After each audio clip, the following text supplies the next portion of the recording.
पाकिस्तानी पत्रकार हैं कमर चीमा साहब, कहां से पकड़ कर लाए हैं? किस चिड़ियाघर से आप शेख राशिद को लेकर आए और मंत्री बना दिया सीधे?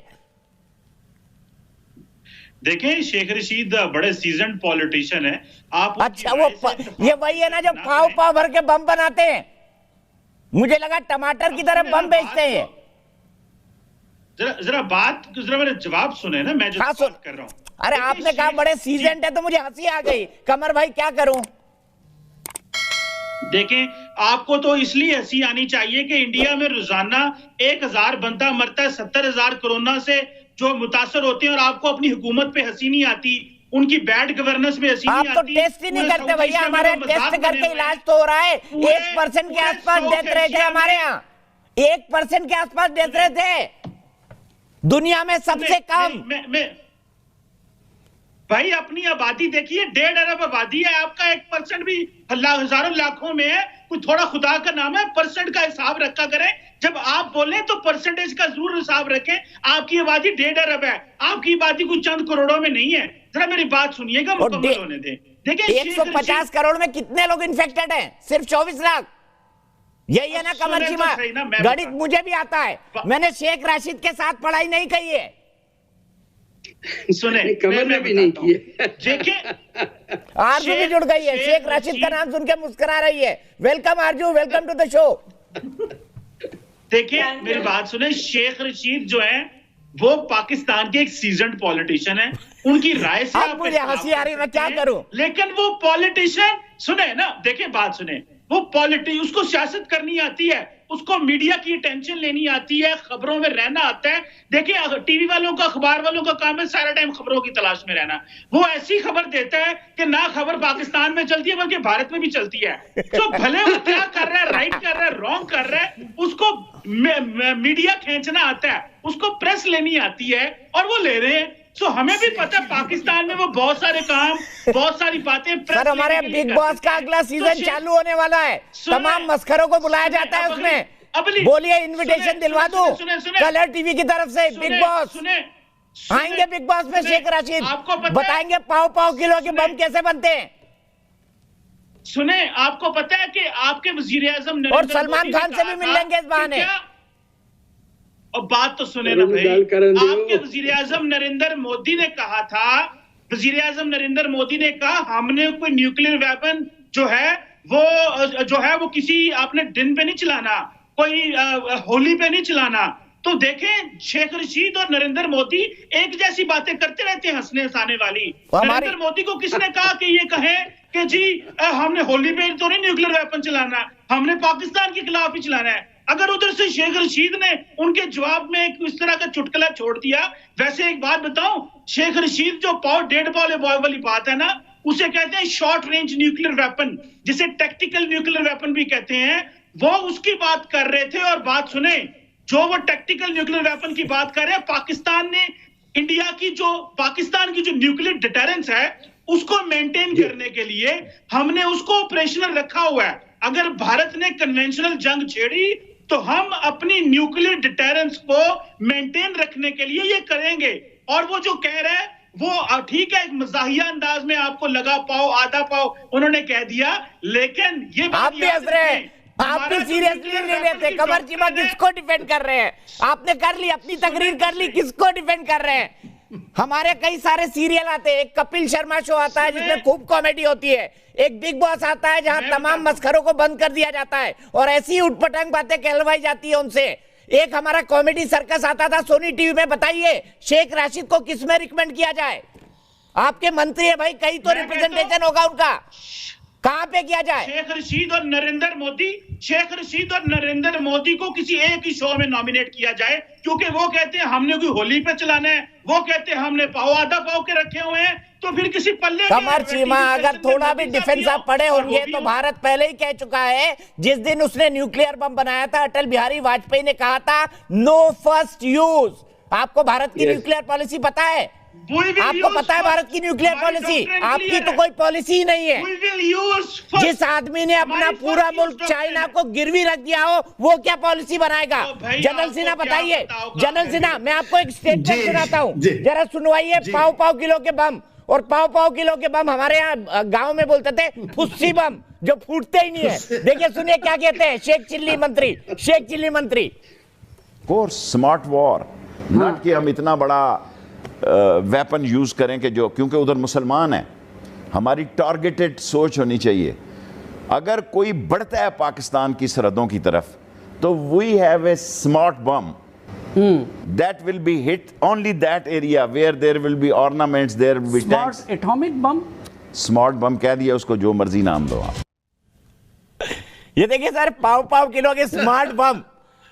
इन्होंने अपनी जिंदगी में स्मार्ट टीवी नहीं देखा होगा, पर स्मार्ट न्यूक्लियर बम की बात शेख चिल्ली जरूर करेंगे। अब इनको मजाक ना कहा जाए तो क्या कहा जाए जनरल सिन्हा? दीपक जी, जिस देश में एक्यू खान चोरी से करके लाते हैं और आरिफ तारिक फतेह कह रहे थे कि ये सुतली बम से भी गई गुजरी है, और ये जो कह रहे थे ना, ये कमर चीमा साहब, आज तक टैक्टिकल न्यूक्लियर वेपन बना ही नहीं। ये जो सामरिक नॉलेज ही नहीं है, जो कहते हैं ना सवा पाम आधा पाम, ये टैक्टिकल न्यूक्लियर वेपन पेपर से आगे बढ़ी नहीं, और ये कहते हैं इन्होंने बना लिया। एक देश जो चोरी से, और एक्यू खान चोरी करके लाते हैं, कुछ उसका कोई इसका प्रूफ नहीं कि ये चलेगी नहीं चलेगी, और वो कहते हैं स्मार्ट बम है। अरे भाई, स्मार्ट बम आप जब होता है तो आपके इतने पसीने क्यों छूटते हैं जब हम कमर्शियल वॉर की बात करते हैं? आपके, मैं छोड़ देता हूं आपके रसीद, ये जो खान साहब है शेख चिल्ली जी, आपके जो ये इमरान खान है, उन्होंने 3 बार, एक बार यूएन में, एक बार यूनाइटेड स्टेट्स अमेरिका में, और एक बार जब ये रिफ्यूजी की एक बड़ी समिट के ऊपर में कहते हैं कि न्यूक्लियर वेपन है हमारे पास और कश्मीर के ऊपर में हम न्यूक्लियर वॉर करेंगे। तो शेख रशीद जब ये बात करते हैं तो उसी का एक एक्सटेंशन है। और हमारे प्रधानमंत्री ने क्या कहा कि हम क्या दिवाली के लिए रखे हैं इसके लिए? और मैं आपको याद दिला देता हूं, हमारे एक होते थे जनरल, हमारे चीफ थे जनरल रॉड्रिक्स, और जब उन्होंने कहा था कि पाकिस्तान हिमाकत यदि सोचेगा तो पूरे दुनिया के नक्शे से इसे मिटा दिया जाएगा, वो है nuclear threat, no first use. हमारी पॉलिसी है, हमारी डॉक्ट्रिन है, मगर इस देश के बारे में इसको पता होना चाहिए। और प्रधानमंत्री वही कह रहे हैं, हमने दिवाली के लिए नहीं रखा इनको रखा है यूज करने के लिए। और ये जो धमकी देते हैं ना दीपक जी, पाकिस्तान 98 में इसका जब ये किया था विस्फोट और कहा धमाका कर दिया, इनके वर्ड चलते हैं धमाका, और धमाके से कहते हैं हम इस्लामिक कंट्री का लीडरशिप ले लेंगे। और ये शेख रशीद आप देख लीजिए और उनके वीडियो से बोलिए, खुद चलाएंगे, ये पाकिस्तान से बाई फ्लाइट पकड़ के भाग गए थे, और इनसे पूछा गया कहां जा रहे हैं, इनका बयान है, ये कहते हैं कि हम न्यूक्लियर टेस्ट करने वाले हैं, पूरी विश्व हमारे पीछे पड़ जाएगी। और वही शेख रशीद अभी वो धमकी देते हैं। अब आप बताइए, पूरे विश्व में आपने देखा न्यूक्लियर वेपन के ऊपर में कभी बातचीत नहीं होती, ये छोटी छोटी बातों में कहते हैं हम न्यूक्लियर बम चला देंगे, स्मार्ट बम चला देंगे, असम तक चला देंगे। तो क्या भारत के पास हमने ये रखी है दिवाली में चलाने के लिए? यही प्रधानमंत्री, आपकी पूरे विश्व से, आपके नक्शे से पाकिस्तान खत्म हो जाएगा। बिल्कुल सही, बिल्कुल सही, यही लाइन में सुनना चाहता था कमर चीमा और आरजू काजमी। भारत पहले ही कह चुका है नो फर्स्ट यूज, लेकिन गलती से आपका आधा किलो, पाव किलो, सवा किलो टमाटर की साइज का बम चल गया ना, उसके बाद पाकिस्तान का नाम दुनिया के नक्शे पर नहीं बचेगा। मैं सीधे चलता हूं उसी बात पर राय जानने के लिए। मेरे एक दर्शक जुड़ गए हैं, अंबुज पांडे लखनऊ से। अंबुज, क्या लगता है शेख चिल्ली साहब परमाणु बम की ऐसी बात करते हैं जैसे टमाटर हो, कि टमाटर फेंक देंगे मुसलमान नहीं मरेगा, हिंदू मर जाएगा? देखिए, शेख चिल्ली साहब को लेकर के अभी एक सज्जन बोल रहे थे कि शेख चिल्ली और नरेंद्र मोदी एक ही तरीके की बातें करते हैं। तो पहले बात तो मैं ये बोल दूं कि शेख चिल्ली या शेख रशीद साहब जो हैं वो बीमारी है, नरेंद्र मोदी उनका इलाज है। दूसरी बात कि पाकिस्तान का नक्शा पाकिस्तान को दुनिया के नक्शे से हटाने की जो बात होती है, तो देखिए दुनिया जंग करने के लिए नहीं चल रही है, दुनिया मानवता और सकारात्मकता के लिए चल रही है। और मानवता और जब सकारात्मकता की बात करेंगे तो पाकिस्तान का नाम दुनिया के नक्शे से ऑलरेडी हट चुका है। दूसरा, जो बेहूदगी भरी बातें उन्होंने बोली है रशीद साहब ने कि आसाम तक हम छोटी मिसाइल छोड़ देंगे, तो मुझे लगता है ज़रूर होगी उनके पास छोटी मिसाइल, क्योंकि जितनी छोटी उन लोगों की सोच है उतनी छोटी उनके पास मिसाइल भी होगी। लेकिन उनको ये पता होना चाहिए कि जैसलमेर से लेकर के आसाम तक कोई ऐसा कोना नहीं है जहाँ इस देश में सिर्फ हिंदू रहता हो या सिर्फ मुसलमान रहता हो। तो वो किसी भी तरीके से ऐसा कोई टारगेट अगर वो करना भी चाहें तो ये संभव नहीं है कि सिर्फ हिंदू या सिर्फ मुसलमान को टारगेट करें। और मानवता और इंसानियत के तौर पे पाकिस्तान का नामो निशान दुनिया से ऑलरेडी मिट चुका है, दुनिया के नक्शे से खत्म हो चुका है। मानवता और इंसानियत के हिसाब से पाकिस्तान का नामो निशान दुनिया से मिट चुका है। सीधे आऊंगा आरजू काज़मी के पास। आरजू काज़मी ये वही शेख राशिद साहब है जिनका 2003 में मैं इंटरव्यू कर रहा था, और जब मैंने इनसे पूछा कि आप आतंकवादी को क्यों पनाह देते हैं तो ये थोड़ी देर बाद इंटरव्यू छोड़ के भागने लगे। मेरे कैमरामैन को बिठाना पड़ा। उसके बाद फिर मुझे टकराए पाकिस्तान में ये, जब आपके एसएम कृष्णा साहब वहां पर आए थे और काफी सारी वहां पर विवाद हुआ था इस बात को लेकर कि हमारे होम सेक्रेटरी को बोल दिया गया था कि उनको टेररिस्ट से कंपेयर कर दिया गया था। शेख राशिद साहब फिर एक टेलीविजन डिबेट में पकड़ाए और वो भी टेलीविजन डिबेट वो मेरे सामने छोड़ के चले गए। मुझे बताइए ऐसे लोगों को क्यों पालते हैं आप? ऐसे लोगों को क्यों मंत्री बनाते हैं जिनको पता ही नहीं है कि टमाटर पाव किलो का हो सकता है, परमाणु बम हो ही नहीं सकता? देखें, इस तरह के मिनिस्टर हर जगह होते हैं और शेख रशीद साहब हमेशा इसी तरह की स्टेटमेंट देते हैं। हमारे यहाँ नहीं है मैडम, माफ कीजिएगा, सिंसियर और सीनियर मिनिस्टर है। $5 ट्रिलियन इकोनॉमी की बात करते हैं, चाइना को कॉलोनी बनाने, चाइना की कॉलोनी बनने की बात नहीं करते हम। नहीं, हम चाइना की बात नहीं कर रहे हैं, यहाँ पे हम शेख रशीद साहब की बात कर रहे हैं। तो बिल्कुल इस तरह के स्टेटमेंट्स वो देते हैं और हमेशा से देते हैं, और मैंने हमेशा यही कहा है कि ये नॉन सीरियस स्टेटमेंट्स है और एज अ मिनिस्टर उनको इस तरह की स्टेटमेंट नहीं देनी चाहिए। चीमा साहब यहाँ मौजूद हैं, 2 घंटे पहले भी हम एक डिबेट में थे और जब मैंने ये कहा तो चीमा साहब डिबेट छोड़ के मेरे पीछे पड़ गए थे हाथ धो के। तो मैं आज भी इधर भी कहूंगी कि बिल्कुल गलत स्टेटमेंट दी है और मैं बिल्कुल इस स्टेटमेंट को सपोर्ट नहीं करूंगी। ये कोई तरीका नहीं है कि आप बोलेंगे जी ये हिंदुओं को हिट करेगा और मुस्लिम्स को हिट नहीं करेगा। क्यों हिंदुओं को हिट करेगा? ये किसी इंसान के लिए नहीं है। ये बिल्कुल भी दोनों देशों को, चाहे पूरी दुनिया में जिसके पास भी न्यूक्लियर हथियार है, वो चलाने के लिए नहीं है। हम यहाँ पे इसलिए डिबेट नहीं करते कि हम एक दूसरे को बताएं कि हम न्यूक्लियर वेपन्स चलाते नहीं, हम अमन।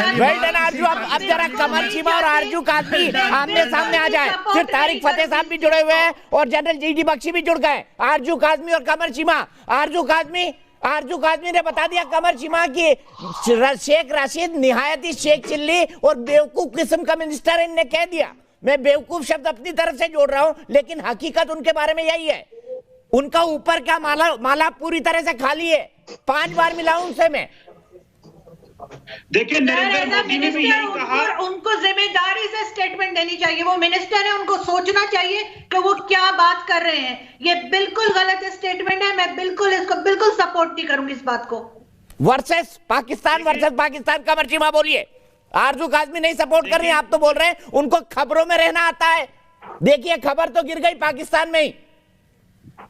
देखिए, हर बंदे की अपनी ओपिनियन है, पर मैं ये समझता हूं कि जो शेख रशीद ने कहा, देखिए भारत जो है ना, भारत ना तो अमन की जुबान समझता है। हमारे पंजाबी में कहते हैं कि जब तक लित्तर पौला नहीं होगा, हमारे पंजाबी की मिसाल। अरे लाहौर बस कौन लेके गया था? जब तक आपको प्रधानमंत्री नरेंद्र मोदी बने थे तो किसको बुलाया था इनविटेशन देकर शपथ विधि में? कमर चीमा बताओ ना, शांति की बात नहीं समझता। मुझसे एग्जाम्पल सुन